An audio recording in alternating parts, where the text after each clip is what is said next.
Hello everyone, I am Samiul. आज इस video में मैं बात करूंगा न्यूक्लियर फिजिक्स की जो सीरीज मैंने हाल ही में स्टार्ट की है, उस सीरीज़ का ये सेकंड वीडियो है। तो फर्स्ट वीडियो अगर आपने नहीं देखा है तो फर्स्ट वीडियो आप देखिए। वो वीडियो था न्यूक्लियर प्रॉपर्टीज़ के बारे में। तो वीडियो का लिंक जो है मैं डिस्क्रिप्शन बॉक्स में भी डाल दूंगा, आप लोग उस वीडियो को भी देखिए। ये सीरीज़ जो है ये डेडिकेटेड है नेट और गेट के एग्ज़ाम को लेकर, ठीक है। तो बिल्कुल नेट और गेट के एग्ज़ाम के लिए जो भी मतलब हमें पढ़ने की ज़रूरत है न्यूक्लियर फिजिक्स से बेसिकली इम्पॉर्टेंट जितने भी चीज़ें हैं, ठीक है, वो सारी चीज़ इस सीरीज़ में जो है मैं डिस्कस करूँगा। बिल्कुल यहाँ पे डिस्कस होगी, आपको मतलब थोड़ा सा कंसेप्ट भी डिस्कस हो जाएगा, कैसा क्वेश्चन पूछा जाता है ये डिस्कस होगा, कैसे हम लोगों को अप्रोच करना होता है ये चीज़ भी डिस्कस होगी, ठीक है। तो बिल्कुल पूरा जो है मतलब आपको जो जैसे कि आप ये मान लीजिए कि आप यहाँ पे कोचिंग ले रहे हो, तो आपको बिल्कुल कोचिंग टाइप का ही जो है यहाँ पे मिल जाएगा मटेरियल कि कैसे मतलब क्या अप्रोच करना होता है, कैसे ट्रिक्स भी होगी तो मैं बता दूंगा, ठीक है। तो बिल्कुल न्यूक्लियर फिजिक्स के बारे में पूरा ही मैं जो है कराने की कोशिश करूँगा। जो लोग इस वीडियो में इस चैनल में आप लोग नए आए हो तो वो लोग अगर चैनल को सब्सक्राइब नहीं किए हैं तो ज़रूर सब्सक्राइब कर लें। आप लोगों में से जिन्होंने चैनल को सब्सक्राइब कर लिया है तो उन्होंने अगर नोटिफिकेशन बेल आइकन अगर नहीं दबाया है, सब जो है नोटिफिकेशन बेल आइकन दबाइए, क्योंकि जो है कि मैं रेगुलरिटी मेंटेन करके वीडियो अपलोड नहीं करता हूं, क्योंकि हो नहीं पाता, ठीक है। तो नोटिफिकेशन बेल आइकन दबा के रखिए, जब भी अपलोड करूं आपको मिल जाएगा, ठीक है। तो मैं आशा करता हूं कि मेरी ये सारे वीडियोस आपको मतलब नेट के एग्ज़ाम के लिए, गेट के एग्ज़ाम के लिए बहुत बेनिफिशियल होगी, ठीक है। तो इस वीडियो में बात करूंगा मैं बाइंडिंग एनर्जी के बारे में, बाइंडिंग एनर्जी पर न्यूक्लियॉन वर्सेस मास नंबर का जो कर्व है उसके बारे में बात करूंगा, फिजन फ्यूजन के बारे में बात करूंगा, यहाँ से किस तरीके के सवाल पूछे जाते हैं इसके बारे में बात करेंगे, और जो है सवाल को कैसे अप्रोच करना होता है ये चीज़ भी मैं आपको बताऊंगा। तो चलिए शुरू करते हैं इस वीडियो को। वीडियो में मैं पहले बात करूंगा बाइंडिंग एनर्जी के बारे में। किसके बारे में बात करूंगा? बाइंडिंग एनर्जी के बारे में।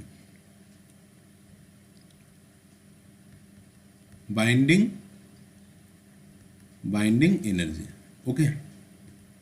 बाइंडिंग एनर्जी के बारे में बात करूंगा। तो बाइंडिंग एनर्जी एक्चुअली में है क्या? देखिए, binding energy is the amount of energy required to separate a particle from a system of particles or to disperse all the particles of the system. This is binding energy, and binding energy is especially applicable to subatomic particles in atomic nuclei, to electrons, to bound in nuclei, the electrons bound to nuclei atoms, okay, and to atoms or ions bound together in crystal, okay। तो आपका जो है यहाँ पे binding energy applicable कहाँ पर होगी? मान लीजिए एक न्यूक्लियाई है, ठीक है, उसमें आपका जो है न्यूक्लियस में, ठीक है, न्यूक्लियस में प्रोटॉन और न्यूट्रॉन पे ये एप्लीकेबल होगी। एक एटम में जो है बाहर में इलेक्ट्रॉन रहते हैं तो इलेक्ट्रॉन पे और एटम ये पूरे एटॉमिक न्यूक्लियाई पे जो है ये एप्लीकेबल होगी, और बाकी जो है क्रिस्टल में एटम और जो है आयंस है क्रिस्टल को बाउंड करने में जितनी एनर्जी ज़रूरत होती है वहाँ पर भी जो है बाइंडिंग एनर्जी एप्लीकेबल होगी, ठीक है। तो ये चीज़ मैंने बता दिया है कि कहाँ पर जो है बाइंडिंग एनर्जी एप्लीकेबल होगी। अभी जो है बात करेंगे न्यूक्लियर बाइंडिंग एनर्जी के बारे में, ठीक है। किसके बारे में बात करेंगे? न्यूक्लियर बाइंडिंग एनर्जी के बारे में। तो न्यूक्लियर बाइंडिंग एनर्जी एक्चुअली में है क्या है? देख लिए, मतलब देखिए यहाँ पे nuclear binding energy is the energy required to separate an atomic nucleus completely into its constituent proton and neutron, ठीक है। आपके पास एक न्यूक्लियस है, ठीक है, आपके पास एक न्यूक्लियस है, प्रोटॉन और न्यूट्रॉन है, इसमें सेपरेट करने में जितनी एनर्जी रिक्वायर्ड है आपको सप्लाई करनी पड़ेगी, ठीक है, वो एनर्जी कहलाएगी बाइंडिंग एनर्जी। समझ में आया आपको? या आपके पास अलग अलग प्रोटॉन है, अलग न्यूट्रॉन है, दोनों को मिला के एक न्यूक्लियस फॉर्म करने में, हाँ, प्रोटॉन न्यूट्रॉन का एक न्यूक्लियस फॉर्म करने में जितनी एनर्जी यहाँ से रिलीज होगी, ठीक है, यहाँ पे आपको सप्लाई करना पड़ेगा, आप सेपरेट करने में सप्लाई करना पड़ेगा, और जब आपको मतलब दो अलग अलग प्रोटॉन और अलग न्यूट्रॉन अगर एक साथ जुड़ जाए तो यहाँ पे एनर्जी रिलीज होगी। ठीक है, ठीक है। तो यहाँ पर ये जो एनर्जी सप्लाई करना पड़ रहा है, ये यहाँ पर ये जो एनर्जी रिलीज हो रही है, ये दोनों ही जो है क्या चीज़ है, बाइंडिंग एनर्जी है। ठीक है, समझ में आया आपको कि सप्लाई करें यहाँ पे अगर एक प्रोटॉन और न्यूट्रॉन को मतलब एक न्यूक्लियस में सेपरेट करें तो जो है जितनी एनर्जी की हमें देना पड़ेगा वो चीज़ बाइंडिंग एनर्जी है। दूसरी तरफ जब प्रोटॉन और न्यूट्रॉन अलग अलग है उनको जोड़ने में जितनी एनर्जी रिलीज हो रही है वो एनर्जी बाइंडिंग एनर्जी है। Amount of energy for this process required that is 2.23 MeV। Okay, ये आप नोट करके रख सकते हैं क्योंकि कभी कभार हो सकता है कहीं पे मतलब ऐसे भी क्वेश्चन पूछे जा सकते हैं कि कितने अमाउंट ऑफ एनर्जी की ज़रूरत हो सकती है एक प्रोटॉन और एक न्यूट्रॉन को अलग करने में। ठीक है, तो गेट के एग्जाम में पूछी जा सकती है, तो बिल्कुल आप नोट कर सकते हैं।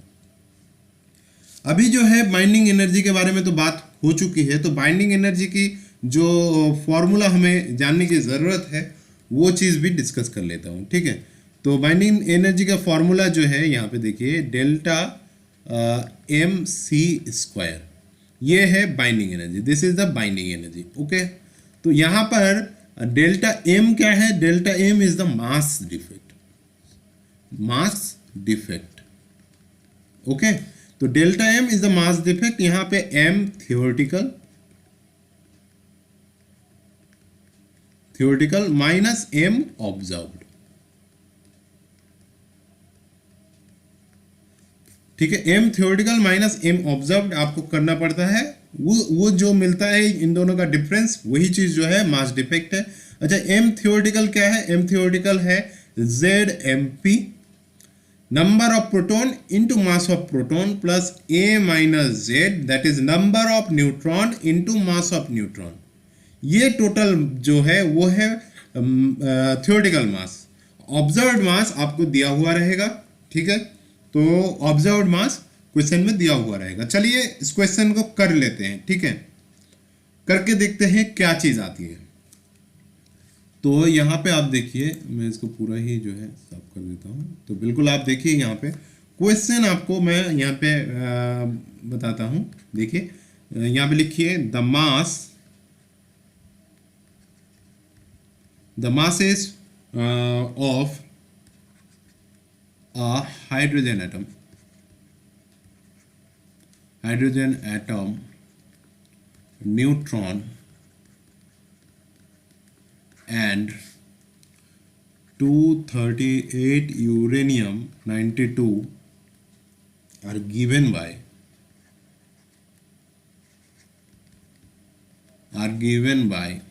1.0078 comma 1.0087 and 238.0508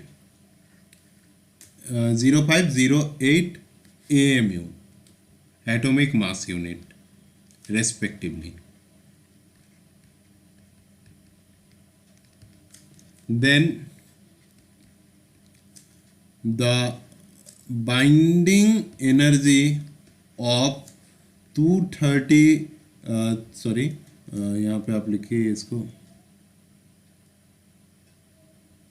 यहाँ पे आप इसको लिखिए 238 यूरेनियम 92 इज, यहाँ पे आपको दिया हुआ है 1 AMU that is equals to 931.64 MEV।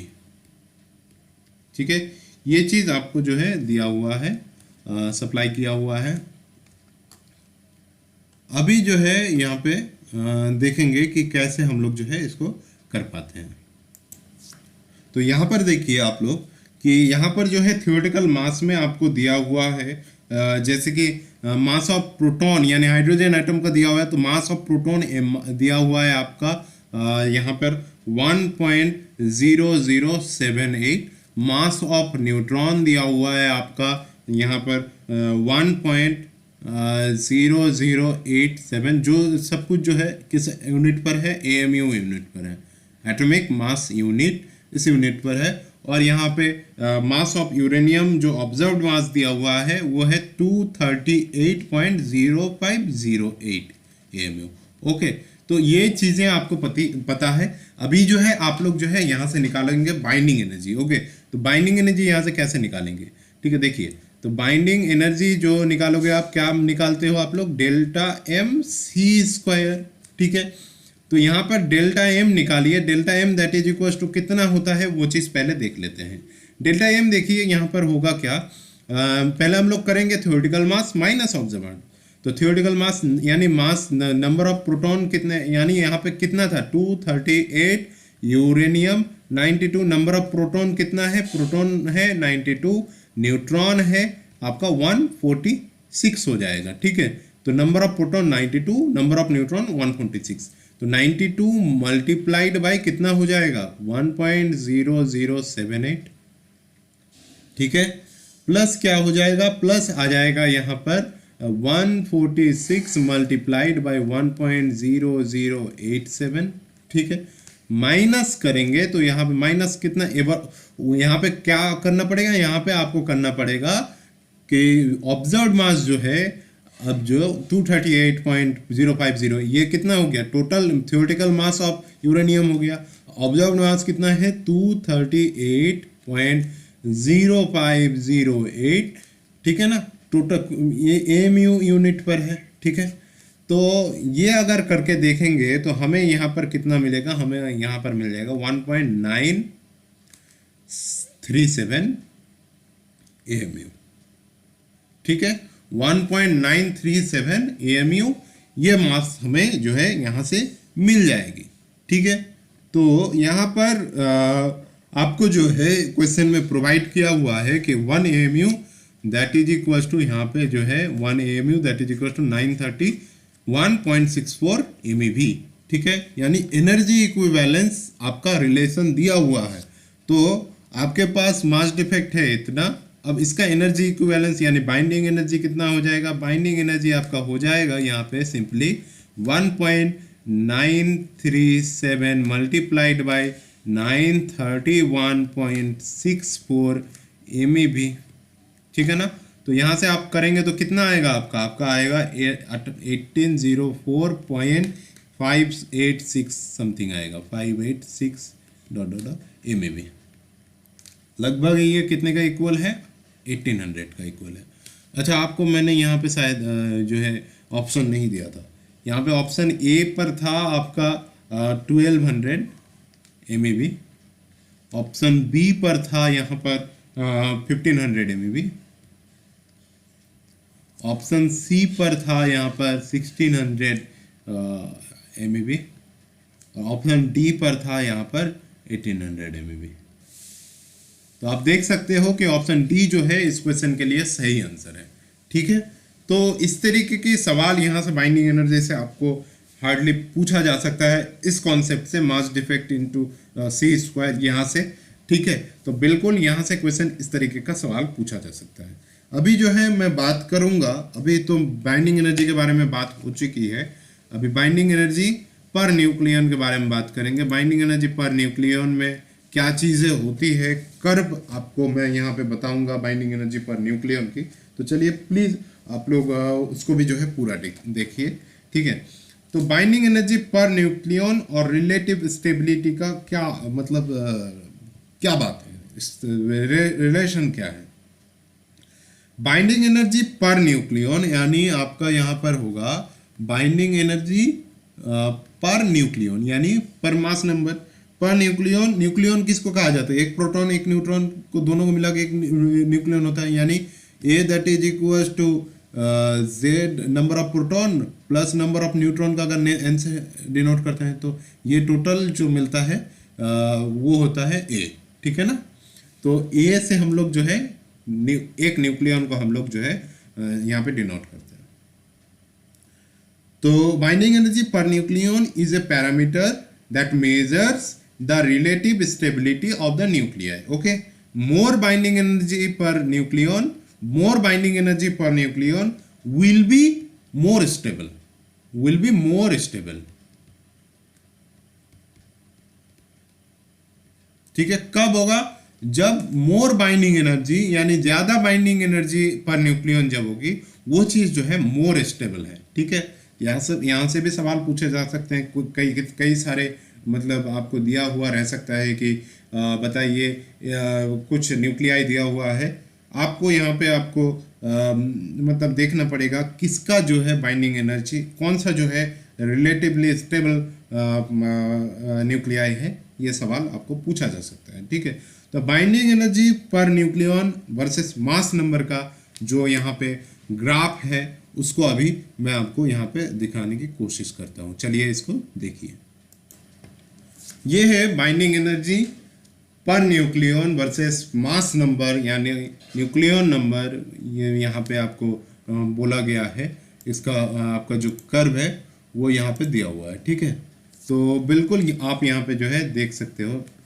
तो यहाँ पे आप देखें कि ये बिल्कुल यहाँ से शुरू हो रहा है, फिर यहाँ पे थोड़ा सा यहाँ पे पिक्स आपको देखने को मिल रही है इस रीजियन पर।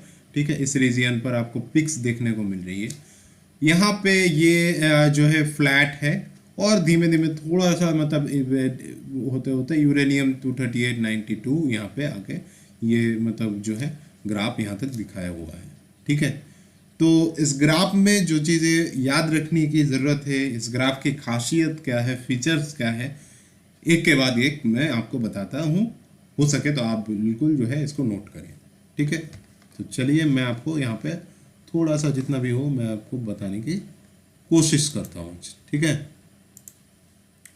अच्छा, तो यहाँ पर जो आप देख सकते हो कि यहाँ पर जो binding energy per nucleon versus mass number का जो ग्राफ कर्व है, ठीक है, इसमें यहाँ पर इस पोर्शन पे जो है कि यहाँ पे कुछ आपको पिक्स यहाँ पे दिखाई दे रही है, कुछ पिक्स आपको यहाँ पे इस पोजीशन में दिखाई दे रही है। ठीक है, तो फॉर लाइट न्यूक्लियाई यानी जिसका अगर मास नंबर जो है वो लेस देन और इक्वल टू 20, ठीक है, the curve shows certain peaks corresponding to a that is equals to 4n। ठीक है, corresponding to a that is equals to 4n। ठीक है, तो n इक्वल्स टू क्या हो सकती है? n की वैल्यू हो सकती है 1 2 3 4 5। ठीक है, n की वैल्यू 1 से लेके 5 तक हो सकती है। a की वैल्यू 4n पे आपको पिक्स मिलेंगी। ठीक है, the relatively high binding energy of these nuclei is perhaps due to the formation of alpha particle configuration। Okay, तो आप ये चीज लिख सकते हो। मैं एक बार और इस लाइन को बता देता हूं।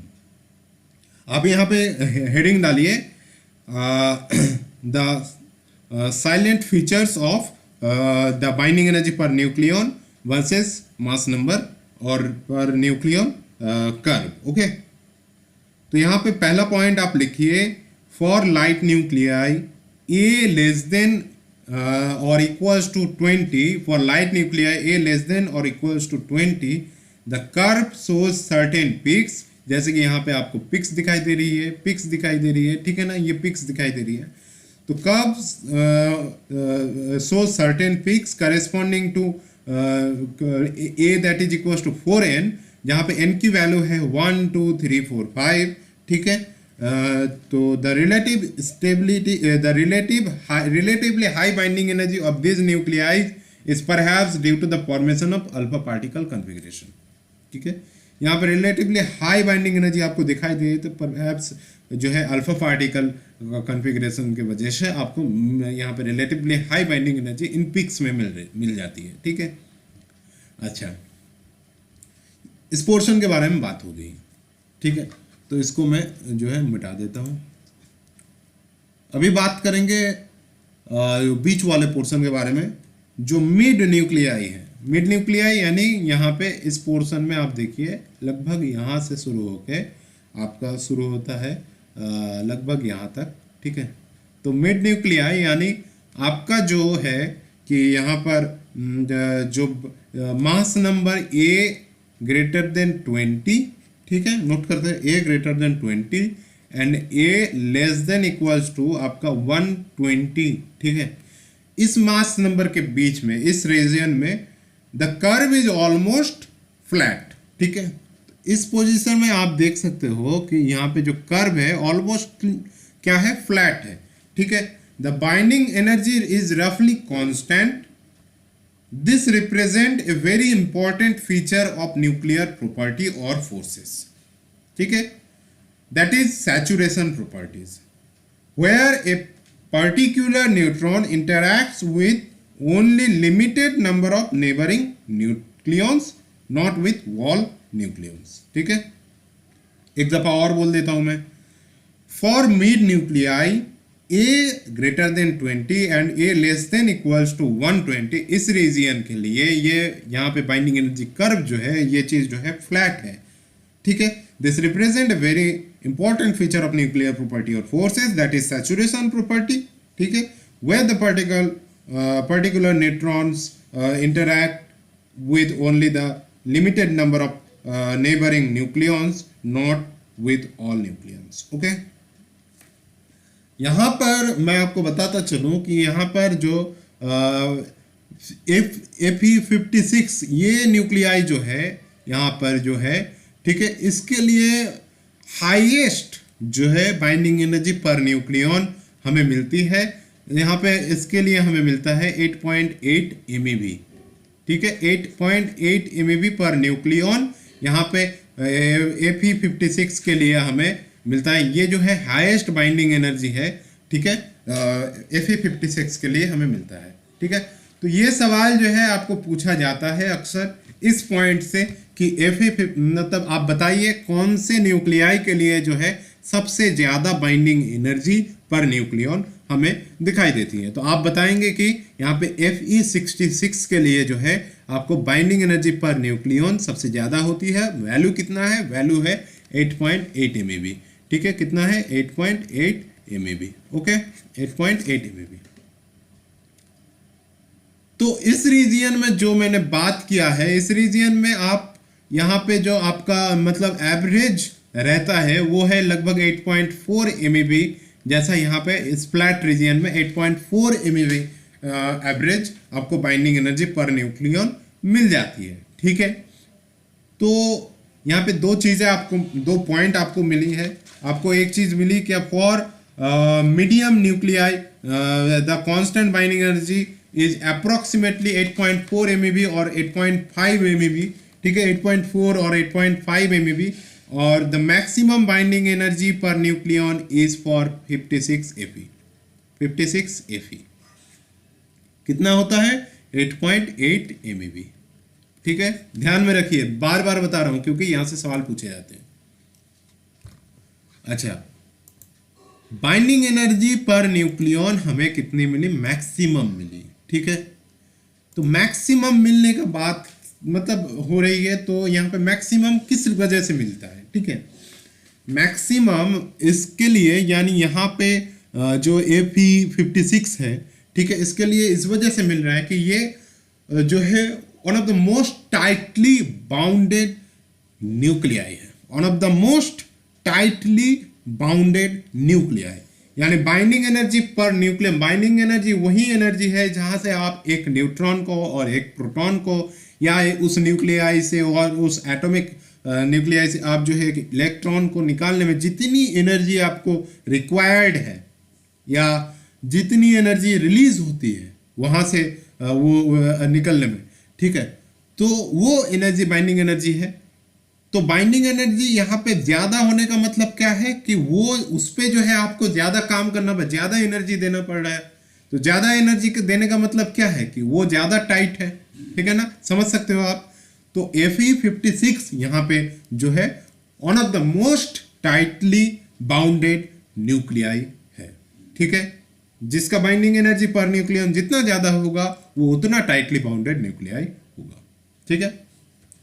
ये पॉइंट भी यहाँ पे क्लियर हो गया। अभी बात करेंगे मिड रीजियन के लिए हमने बात कर लिया है, अभी हम इस रीजियन के लिए बात करेंगे, इस रीजियन के लिए बात करेंगे, ठीक है।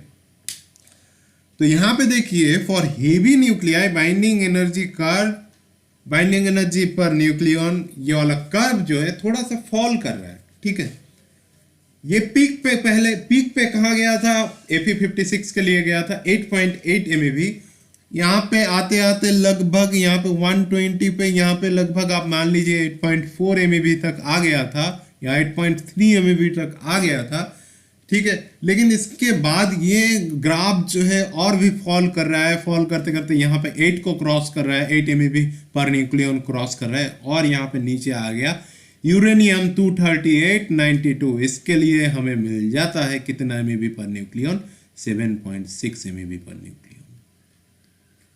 7.6 MeV पर न्यूक्लियन हमें मिल जाती है यहाँ पे 235 यूरेनियम, 23892 यूरेनियम के लिए लगभग हमें इतनी जो है मिल जाती है।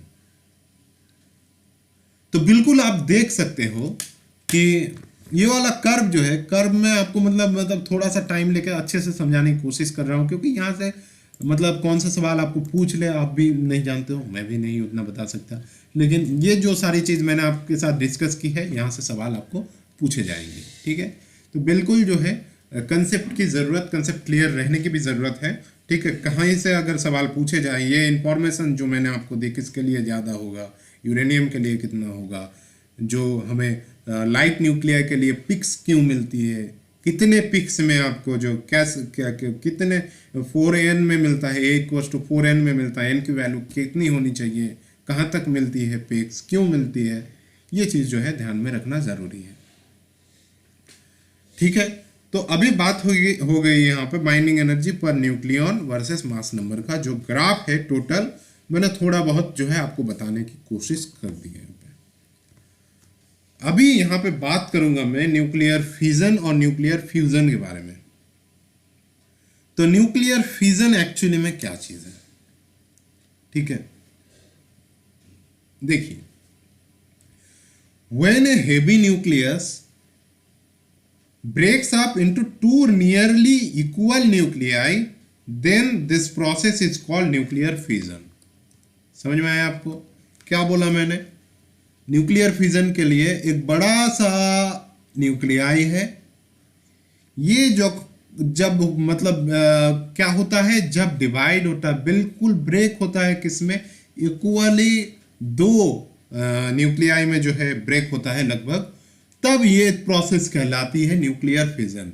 फ्यूजन में उल्टा होता है, जब दो सिमिलर टाइप का मतलब न्यूक्लियाई, ठीक है, वो अगर मतलब क्या न्यूक्लियर फिजन में तो ब्रेक होता है और यहाँ पे जुड़ जाते हैं, ठीक है, यहाँ पे पैचअप हो जाता है, यहाँ पे ब्रेकअप होता है, यहाँ पे पैचअप होता है, ठीक है। In fusion process two light nuclei from relatively heavy nuclei two light nuclei form relatively heavy nuclei. यहाँ पे जो है रिलेटिवली हेवी न्यूक्लियाई ये फॉर्म करता है, और यहाँ पे हेवी न्यूक्लियाई जो है रिलेटिवली लाइट न्यूक्लियाई फॉर्म करते हैं, ठीक है।